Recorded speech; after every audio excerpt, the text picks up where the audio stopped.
Salut, je vais vous présenter l'Opel Agilou. Agila? C'est à qui cette voiture? Ah, c'est son nom?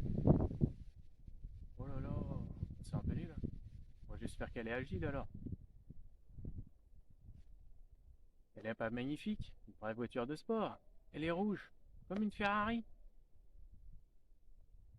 Ça doit envoyer.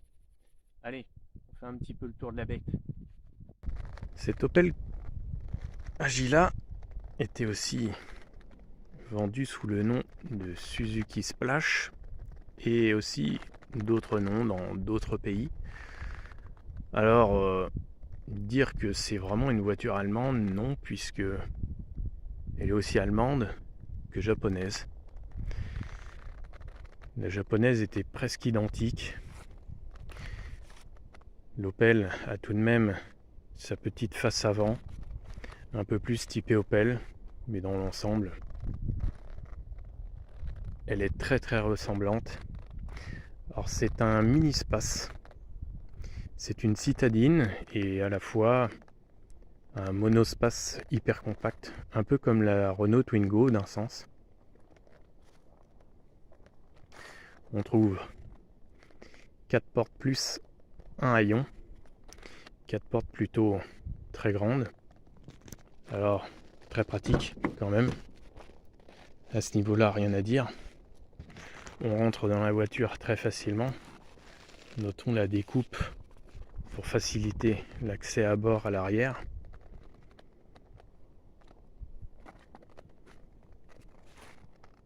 Cinq places. On va mettre des gosses là-dedans.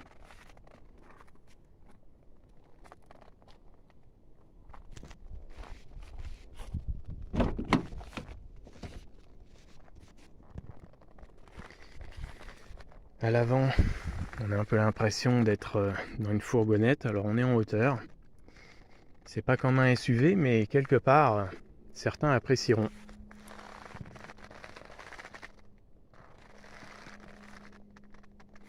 On reconnaît bien le volant Opel dans ces années, puisque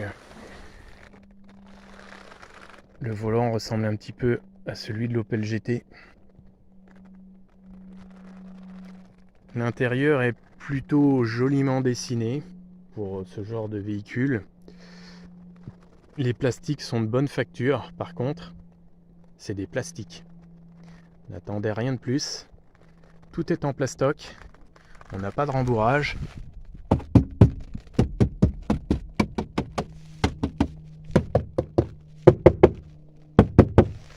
Que du plastique de A à Z. Alors c'est pas terrible quand on y touche.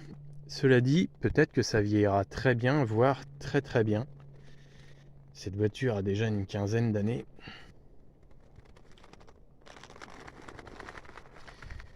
Pour le moment, il n'y a pas grand-chose qui a bougé.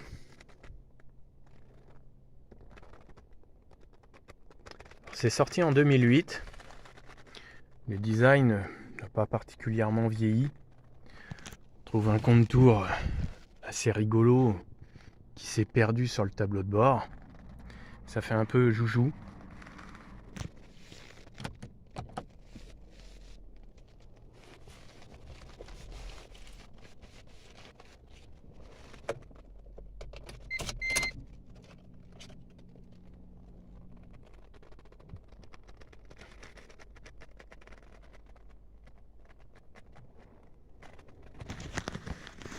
On trouve une boîte à gants là-dessous pour mettre du merdier.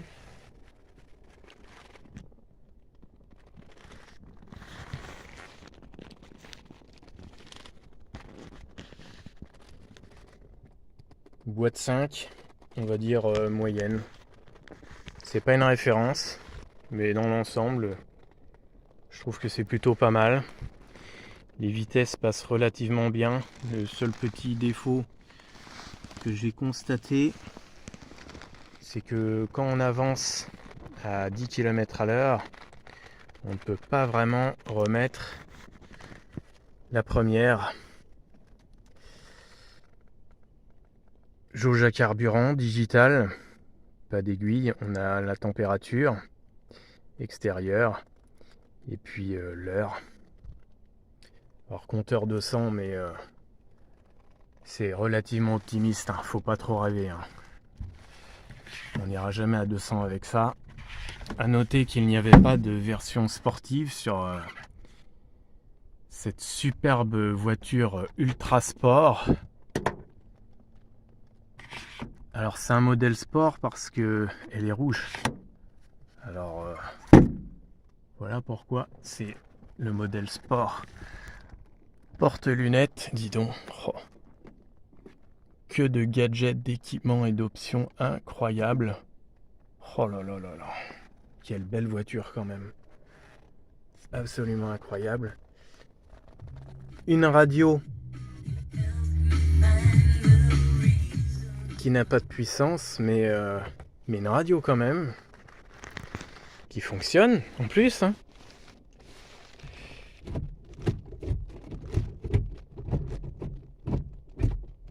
Bon. Au niveau du maniement de levier de vitesse, pas grand chose à dire. Vitre électrique.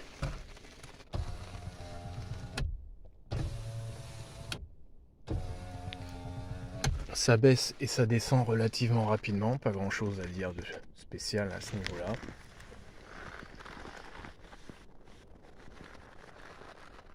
C'est une parfaite concurrente pour la Twingo. Alors au niveau des dimensions, on est autour des 3,70 m. La Suzuki Splash ferait quelques centimètres de moins, mais les deux mesurent environ 3,70 m, 3,74 m à ce que j'ai lu pour cette magnifique Agila. Serrure électrique. Dans le coffre, vous mettrez pas grand chose. Un peu de merdier. Mini tablette. Mini, hein. C'est pas la peine de l'enlever pour gagner du poids, ça pèse rien. À noter que le haillon n'ouvre pas entièrement. Là, il est ouvert au maximum. Et on voit ce que ça donne. Si on mesure 1,80 m, on passe à peu près dessous, à peu près, puisque voilà ce que ça donne. Donc 1,80 m, ça passe tout juste. Par contre, si vous mesurez 2 mètres, je pense que vous allez vous cogner la gueule là-dessus, ça c'est sûr et certain. Bon, l'ouverture est, on va dire, moyenne, ça pourrait être pire. On a un petit rebord ici, c'est pas un plancher plat, mais l'ouverture est relativement large. Alors, évidemment, on peut baisser les banquettes.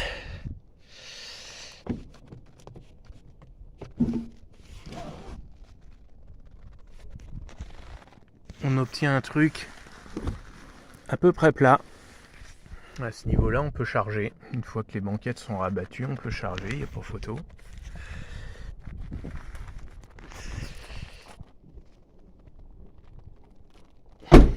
À l'arrière, il y a de la place à l'arrière. Bah, on va regarder ça. J'ai reculé le siège à l'avant pour ma taille, donc on ne peut pas dire que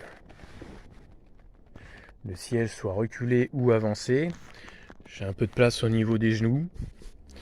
On va dire qu'au niveau espace, tout va bien. Sauf que j'ai l'appui-tête dans le milieu du dos. Je pense qu'à cette hauteur-là, je devrais être mieux, parce que l'appui-tête dans le milieu du dos, c'est pas terrible. Vitre électrique à manivelle à l'arrière. Bon, elles sont plutôt faciles à manipuler. Est-ce que je suis bien installé maintenant avec l'appui-tête? On va dire que oui. J'ai même encore de la place là-haut. Alors pour une toute petite voiture, il faut savoir que c'est un mini-space dans le sens où elle est très très haute pour une toute petite voiture. Rien à voir avec un petit coupé sport. Ça fait presque une petite fourgonnette en miniature. D'ailleurs, la position de conduite fait penser un petit peu à une fourgonnette. On a un range bordel ici. On va mettre des papiers, mais c'est tout.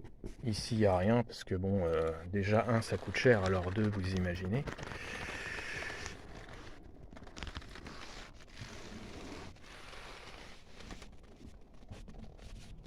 La troisième ceinture est accrochée là-haut. Assez curieux, mais on va dire qu'au niveau sécurité, c'est peut-être bien. C'est peut-être très bien. Le moelleux des sièges, on va dire que c'est pas trop mal, c'est ferme. Bon, trop mou, c'est pas bien, mais on va dire on est plutôt bien installé. Est-ce qu'à 5, on tiendrait facilement? Je ne sais pas. Je dirais, je prends quasiment la moitié de la voiture, donc je pense qu'à 4, on est vraiment bien. À 5, je dirais 3 enfants à l'arrière, oui. 3 adultes. Non. Allez, on passe à l'essai routier. Sous le capot, un énorme moteur de cylindre qui développe une puissance ahurissante de chevaux. Alors évidemment, avec tout ça, ça envoie du pâté.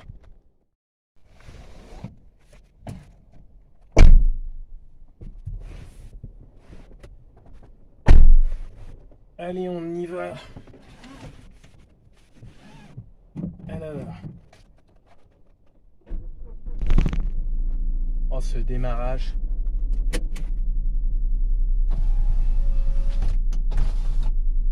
Avec un quart de moteur de Ferrari Testarossa, on va voir ce que ça donne.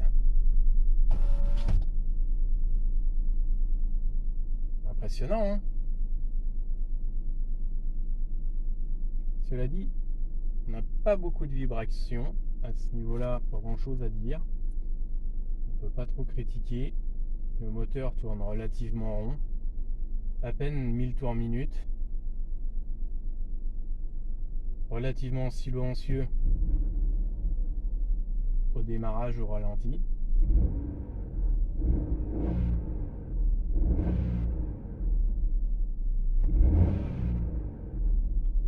À bas régime, ça ne manque pas vraiment de pêche.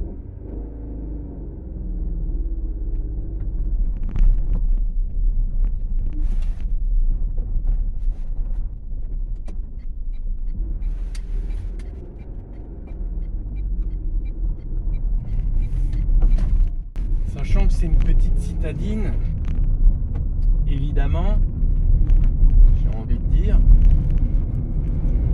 c'est plutôt silencieux, un peu logique, puisque quand on se promène en ville,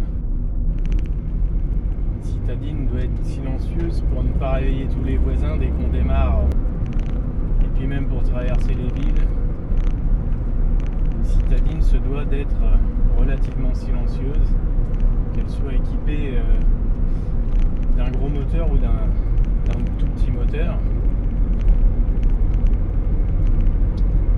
Là je suis en côte, 60, 5ème à fond.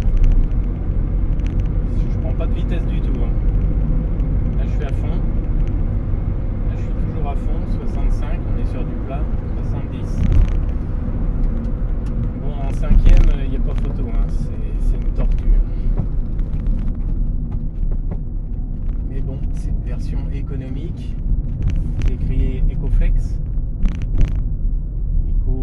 Économique, flex, flexible. Pas de bruit parasite. On entend un petit peu des bruits d'air. Alors vu la hauteur du véhicule, est-ce qu'on peut lui reprocher ça? C'est peut-être un peu dû à la hauteur du véhicule aussi. Le maniement du levier de vitesse est plutôt pas mal du tout.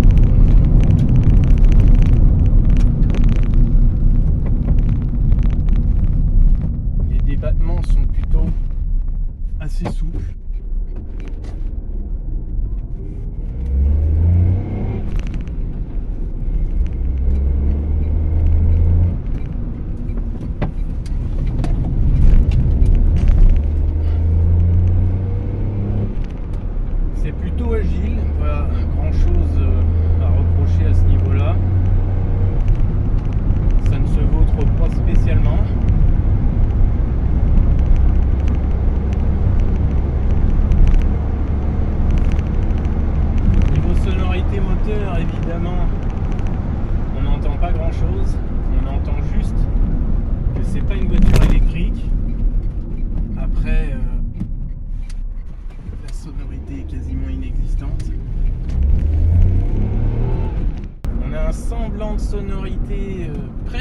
sportive à 5000 tours minute.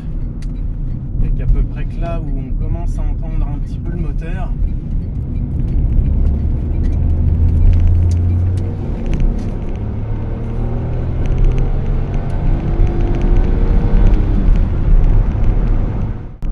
Sans plaisanter, le freinage est tout à fait correct. J'ai presque envie de dire qu'il y a un sacré mordant, même s'il faut appuyer assez fort sur la pédale. Oh, le rayon de braquage, c'est quand même génial, les petites voitures avec un empattement court comme ça. On a un bon ressenti au niveau de la direction. C'est pas mal du tout au niveau du feeling. Dès qu'on met un coup de volant, ça réagit assez bien. Alors je dis pas que ça se couche pas du tout, puisque c'est pas des suspensions sport. Et les pneus sont de dimension standard, c'est pas des pneus sport non plus, c'est pas des pneus taille basse.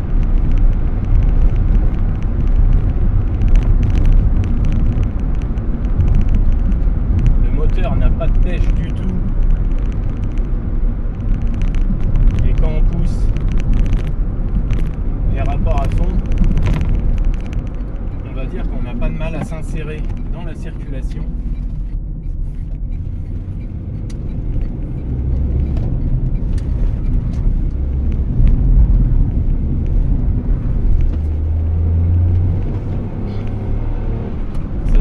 Pas mal.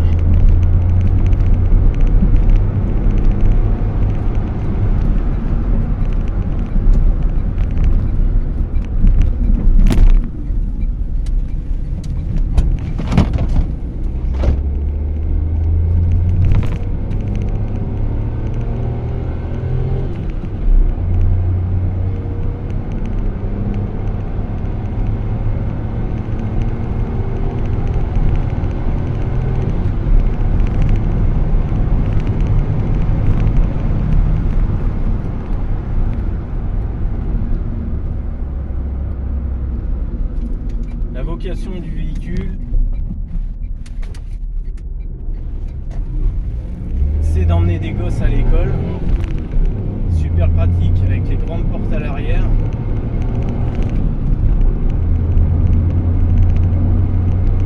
Dans le coffre, juste assez de place pour mettre les cartables. Je sais en 185, bon, la voiture pèse environ une tonne.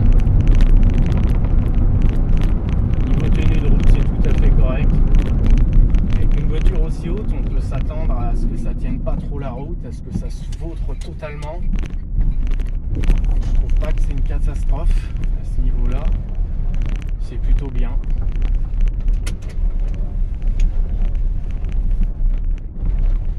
C'est une bonne petite citadine.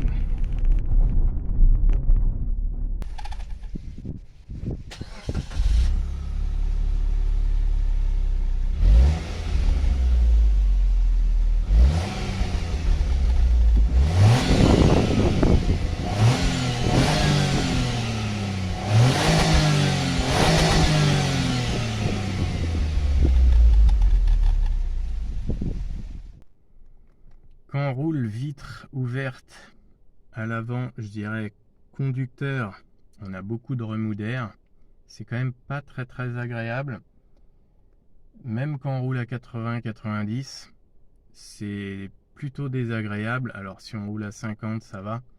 Mais dès qu'on hausse le rythme, les remous d'air sont assez désagréables. Et de l'autre côté, passager, on peut dire qu'à 80, on peut rouler vitre baissée totalement.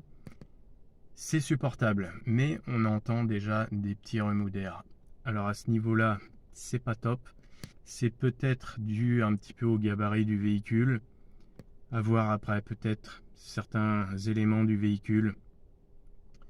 Au niveau conduite, on peut rouler à 50 km/h en cinquième, à un peu plus de 1000 tours minute. Mais dès qu'on descend autour des 1000 tours minute, à 40, on a quand même des vibrations. C'est pas très agréable. Mais c'est une voiture qui consomme pas grand chose. C'est un 3 cylindres. Et avec un 3 cylindres, faut pas s'attendre à une super mélodie, un moteur super coupleux. On n'a pas de puissance, évidemment. Dans l'ensemble, je m'attendais à pire au niveau vibration, tremblement. Et à bas régime, on peut dire que le moteur est assez réactif. Alors ça, c'est plutôt positif. Pour des tout petits parcours en ville, je pense que ça peut suffire. Après, si on doit prendre l'autoroute pour aller se taper 20 ou 30 000 km tous les ans, je pense qu'un moteur plus gros, ça serait peut-être intéressant. Et ce que je trouve vraiment sympa dans ce véhicule, c'est que si on pense aux personnes qui sont très très grandes, on a une garde-toit qui est vraiment exceptionnelle. Je ne suis même pas sûr qu'un basketteur qui mesure 2,10 m se sente à l'étroit dans cette voiture, tellement c'est immense. C'est vraiment immense. J'ai envie de dire, c'est presque trop grand. Ça fait presque fourgonnette. Au niveau espace intérieur, je crois que c'est vraiment génial. Est-ce qu'on a beaucoup de voitures qui apportent autant d'espace intérieur en étant aussi courtes, aussi maniables? Je suis pas sûr. Et la Twingo ne doit pas être aussi intéressante à ce niveau-là. Par contre, la Twingo a certainement des qualités que cette voiture n'a pas. Je dirais qu'il n'y a pas grand-chose qui m'a déçu sur la voiture. Le moteur, on choisit lequel on achète. Celui-ci, évidemment, il n'est pas très puissant, mais c'est peut-être aussi le plus économique. Alors, je crois quand même que je vais garder mon Opel GT, hein, même si elle est de la même couleur, je vais quand même pas l'échanger. Je préfère quand même mon Opel GT, même si le coffre est pas très adapté à voyager. Et puis même si les gamins, je les laisse à l'école, de toute façon j'en ai pas, alors je m'en fous.